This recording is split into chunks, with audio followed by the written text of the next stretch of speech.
welcome to Dose of Wonder. I'm Caitlin, your guide on this journey through mindfulness, mental health, grief, and personal growth. Each episode will dive into honest explorations and gentle reflections to help you find moments of calm, clarity, and a little bit of wonder too. So grab your favorite cozy spot, take a deep breath, and let's get started.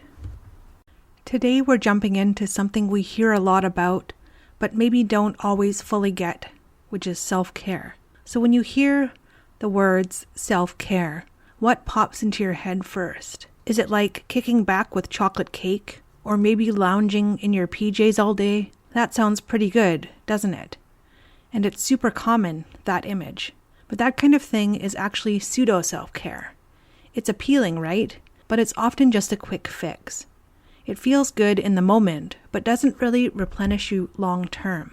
So my mission today is really to unpack what genuine self-care looks like, stuff that actually nourishes you, body and mind.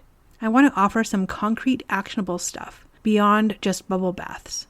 Think of this podcast as your shortcut. I've sifted through the info so you can get the key takeaways on something that really impacts daily well-being. It's so easy, isn't it, to appreciate other people, friends, family, co-workers. We say thanks, love you, give hugs, send those heart emojis. We are a social species after all. We surround ourselves with people to help us live happier and healthier, even if it's just once in a while, especially if you're an introvert like me. So it's easy to appreciate others, but doing that for ourselves often feels harder. Why is that, do you think? Especially since we're social creatures. So how do we go about appreciating ourselves? It's all down to that buzzword, self-care, which is important not only for our physical health, but our mental health as well. Self-care is doing stuff to consciously take care of your body and mind. Things that help you be the best that you can be. And it also builds that inner strength. And just a reminder that self-care isn't selfish at all. It's fundamental, foundational, and it's not just a treat. It's how you show up best for yourself and others. So how do we actually do that? If self-care is about appreciating ourselves, what are some practical steps, some strategies? I've grouped them into maybe 10 key paths to self-appreciation. So let's walk them. Right. First up is move your body every day. It doesn't mean running a half marathon, which is probably a relief for some of us, right? It could just be a walk around the block with your dog, or perhaps some yoga or stretching when you first wake up, to work out all the stiffness from sleeping all night. And what's interesting is that even just like 10 minutes can make a difference. It releases those neurochemicals, endorphins, and endocannabinoids. Those are the feel-good chemicals, but they're also active stress producers. It's about triggering that physiological shift. So maybe it's a quick walk with the dog or some stretching.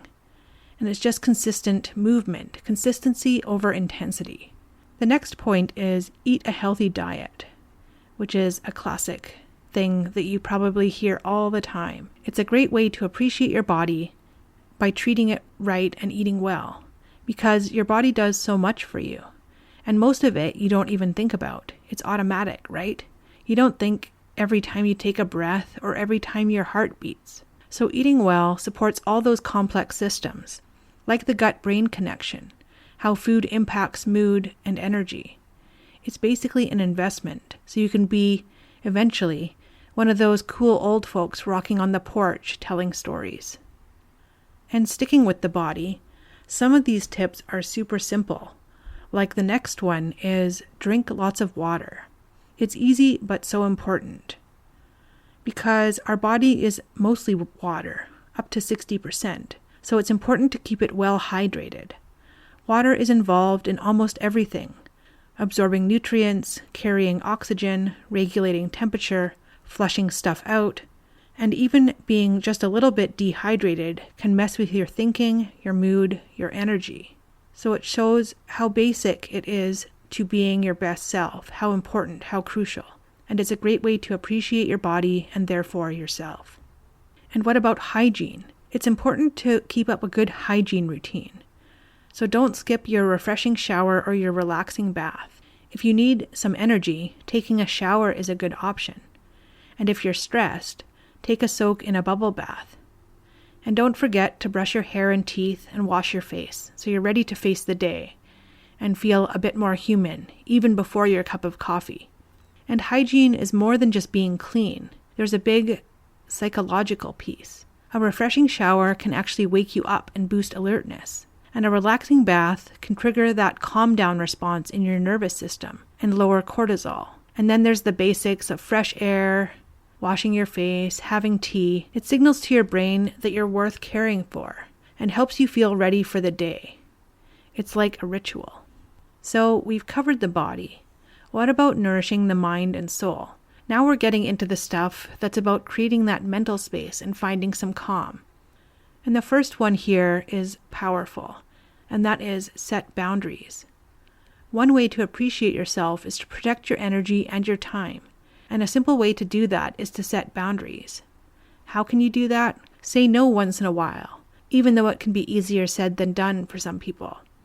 If you don't feel like hanging out with your friends, that's okay. You can say no thanks, maybe next time. And it's not about being unfriendly. It's about creating that space to relax and recharge. In this crazy, always-on world, it protects you from burnout, so you can actually be present when you do connect. You're just guarding your battery. And so doing this gives you space to relax and recharge so you can be your best self whenever you do get together with other people. This next one, number 6 of our 10 points, often feels like a luxury, which is take time to do something you really enjoy, even if it's just for a few minutes. Take some time every day to do things you love. And the options are endless. Do you love reading, baking, indoor rock climbing, a nice cup of coffee or tea? Whatever it is, do something just for you every day. Anything goes as long as it's just for you. Whatever it is, the key is doing something just for you, for the pleasure of it. Psychologists call it getting into a flow state. It releases dopamine and resets you mentally. It cuts stress. And it's like a little daily micro recharge. Next up is get outside. It's a simple idea or concept, but it feels profound. Nature is good for the mind, body, and soul. You can find a quiet place to sit and feel relaxed by the fresh air and beautiful scenery. Why is this? It's due to biophilia, which is a Greek word. Bio means life, and philia means love. And it refers to that innate human need to connect with nature and also other human beings. Even just a short time outside can lower stress hormones, improve your mood, and help you think clearer. And you don't need to hike a mountain. Just find a quiet place to sit, feel the fresh air, look at some greenery. Let nature do its thing. Plus, sunshine gives you that vitamin D boost, which is great for mood too.